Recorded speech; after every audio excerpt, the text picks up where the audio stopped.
पौ फटी, लड़ाई शुरू हो गई। शल्य का पुत्र मारा गया।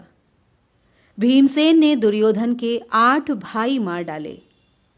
दुर्योधन ने भी निशाना साधकर भीमसेन की छाती पर एक भीषण अस्त्र चलाया।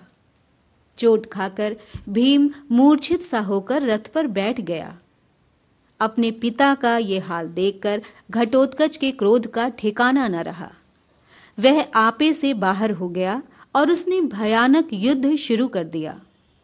घटोत्कच के भीषण आक्रमण के आगे कौरव सेना टिक न सकी। सेना को विह्वल होती देखकर भीष्म ने युद्ध बंद कर दिया और सेना लौटा दी। उस दिन की लड़ाई में दुर्योधन के कितने ही भाई मारे गए। चिंताग्रस्त दुर्योधन अपने शिविर में जाकर व्यथित हृदय से बैठ गया। उसकी आंखें भर आईं। संजय कुरुक्षेत्र के मैदान का आंखों देखा हाल धृतराष्ट्र को सुनाते जाते थे। वहां का हाल सुनते सुनते धृतराष्ट्र व्यथित हो जाते। वह दुख उनकी सहनशक्ति से भारी हो जाता था तो वह कुछ कह सुनकर अपना शोक भार हल्का कर लेते। दुर्योधन बड़ी देर तक विचारों में डूबा रहा। सुबह होने पर दोनों सेनाएं पुनः युद्ध के लिए सज्जित हो गईं। लड़ाई शुरू हो गई।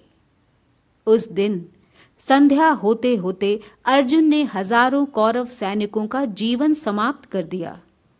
ये देखकर पांडव सेना के वीरों ने अर्जुन को चारों ओर से घेर लिया और जोरों से जय जयकार कर उठे।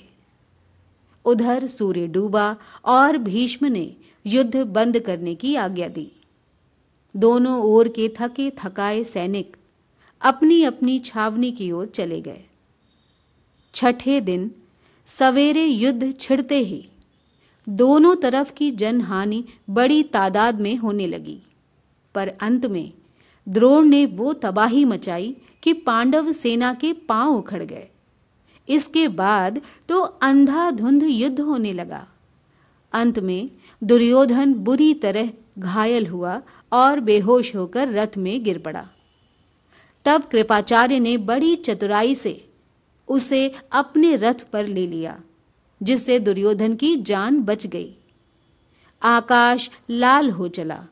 सूर्य डूबना ही चाहता था, फिर भी कुछ मुहूर्त तक युद्ध जारी रहा। सूर्यास्त के बाद युद्ध समाप्त हुआ। आज का युद्ध इतना भयंकर था कि धृष्टद्युम्न और भीमसेन के सकुशल शिविर में लौट आने पर युधिष्ठिर ने बड़ा आनंद मनाया।